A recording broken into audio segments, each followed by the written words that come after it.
अस्सलाम वालेकुम। मिस कवल शाह आपके साथ हैं। आज हम मैथ की बुक में पेज नंबर 65 करेंगे। आज हम मैथ के बुक में पेज नंबर 65 को सॉल्व करेंगे। 14 1 4 14 1 4 14।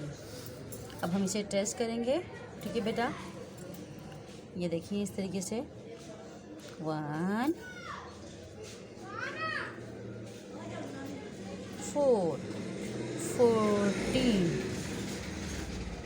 दोबारा से देखिए 1 4 14। अगेन देखिए बेटा 1 4 14। इस तरह से आपने ट्रेस करना है। उसके बाद आप नीचे आएंगे, आपको यहाँ पे सेल्फ राइटिंग करनी है। ठीक है बेटा, सेल्फ खुद करेंगे आप। ये देखिए इस तरीके से यहाँ पर भी आप बनाएंगे 1 4 14 1 4 14।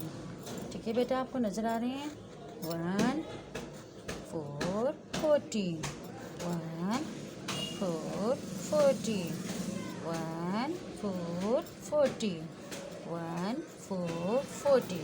इस तरह से आपने पेज नंबर 65 को सॉल्व करेंगे। मिलते हैं नेक्स्ट क्लास में। अल्लाह हाफिज़।